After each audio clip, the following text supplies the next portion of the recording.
So, it's been a while. I've just been doing a lot of reviews and vlogs.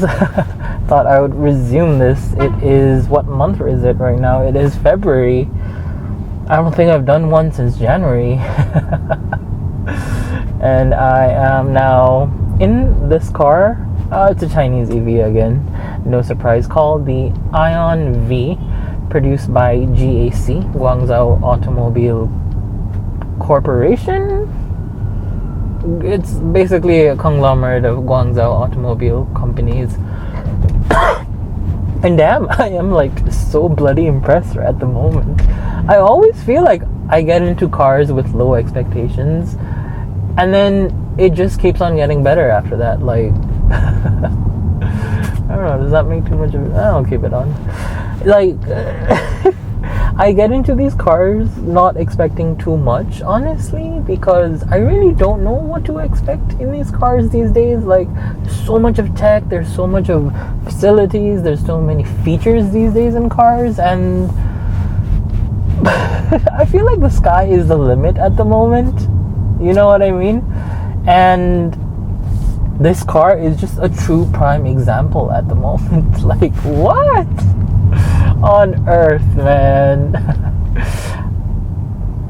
Features wise, like, this car has a bloody fridge in it right here. Like, I open it up, it is now actually cooling my water bottle inside here. It can become a freezer into up to negative 15 degrees Celsius, so like proper hard ice liquefaction. And it can stay a refrigerator where it can keep things cool around 4 or 5 degrees, lower up to 0. And then it can also act as a thermos heating cabinet insulation, so it can keep things hot in here, like your Sunday afternoon soup, as I've called it on my review, if that's what you want to do. Like, what the hell?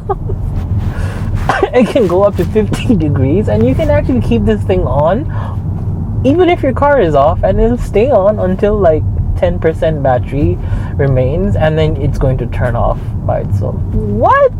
This is a car, not an oven, not a refrigerator. Heck, even for kitchen appliances, you get a separate oven to warm things up, and then a freezer and a chiller and a refrigerator are separate things depending on your need. Like, oh, this car, like, it's gonna be in my review, so please watch that.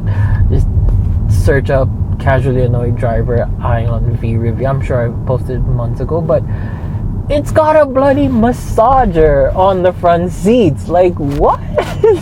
Heating and cooling too. So I am going to turn on my massage, and then I am going to turn on heating. Wow. But the one thing I found tacky about this car, and I'm not gonna lie, I'm blown away by everything else, is hello baby. I'm listening. I know, right? Close the sunshade. Okay, sunshades is turned off.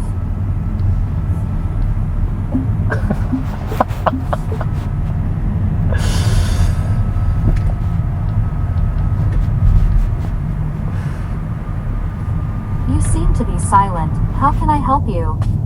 What? Why is it hello baby? Open the sunshade. Sorry, okay, sunshades is turned on. I don't get it. Why that term? Are you supposed to be romantic with the car? Come on. GAC, you could have said anything else. I think in most BYDs it was hey BYD, in Xpeng it's hi Xpeng, stuff like that. Why this term? Other than that, oh boy, I feel so spoiled for features driving this car around. And it is a competitor to the BYD Atto 3 or that Omoda E5 mid-size SUV range. This car in proportion is a bit bigger than that, but pricing wise it is a bit more, but it's meant for that market basically. And I'm so damn impressed by this car. Like, if this is a average Chinese EV SUV, then what do you get at the top end? Like, what's the market for the top end? What if I put a lot more money in a Chinese EV? Where's the limit? Like, the sky is the limit, literally, I think, right? Ay. Spoiling customers. Like, I always think Chinese EVs have a lot to offer for a lot cheaper, but this just takes it to the next level when it comes to feature galore, as I mentioned in my review. Like, what? Come on. A freezer is something I grew up knowing that only cars like the Rolls-Royce had, and that too, it was like a small chamber in the back seat where you could tuck in a champagne and 2 flutes or whatever. This one has it in a family mid-size, mid-budget car. Does that make sense to you? It doesn't. And the driving is so refined. Like, foot down, there's enough heft and pull that it just overtakes easily. I feel like it meets most of your requirements and a lot more. So I'm like very confused at the moment where China is taking all of its electric vehicles from here on. Like, how much will they spoil their customers? How much will they, I don't know. Like,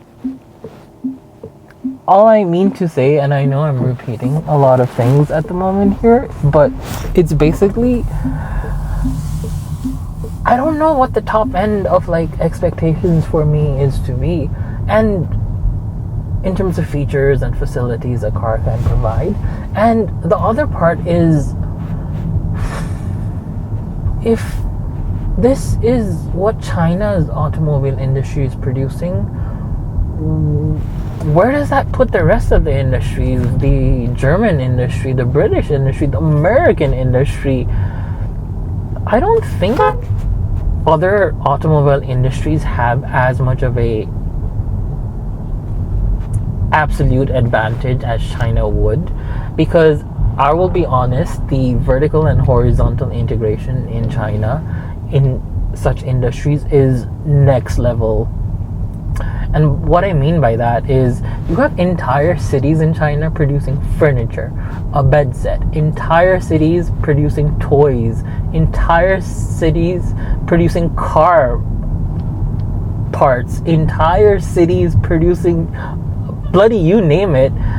Think of any other country in the world that has that much of diversification of automation in this time of the Industrial Revolution. Like, sure, some companies, some cities might be better than the other in things like the entire sector. A city might be known for its IT sector, a city might be known for its car sector, like Detroit, America. A city, a sector. But China is producing like an entire product or a line of products in just one city. Like, what? That's just something that I can't comprehend for whatever reason. And that level of economies of scale really comes to play when it comes to like vehicle production, because they put in all the features at very breakneck prices, and you suddenly don't need to worry too much about everything else. Like, but there is a flip side to all of this. I know it's a lot of customer driver convenience, but yeah. Have you thought about the cost of replacement or the sophistication in each of these highly integrated parts?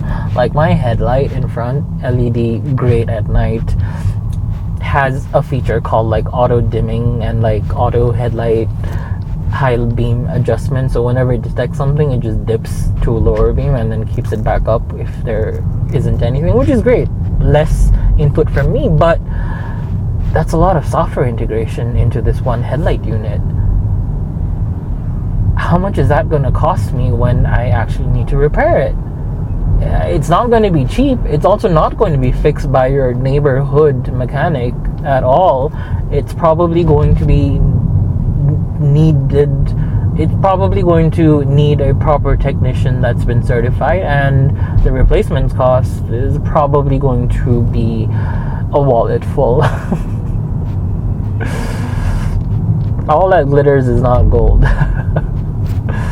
So many things are software integrated and just meshed together in a very holistic environment in these modern day EVs, like on this Ion EV. And as a consumer, I am just thinking, I just massage seats. It's got heating, cooling, it's got motorized adjustment in 6 to 8 different ways, it's got massaging, it's got cooling, it's got memory seats where I'm sure there's some sort of memory chipset here somewhere where it's remembering my preferences. And what happens when one of those features break? Can I fix just that, or do I need to change the entire seat unit? Anyway, that's just food for thought for me at the moment.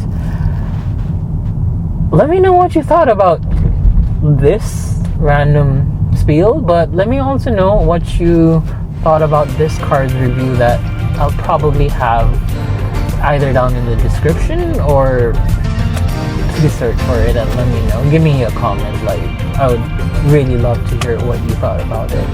And I'll see you on the next time. Peace.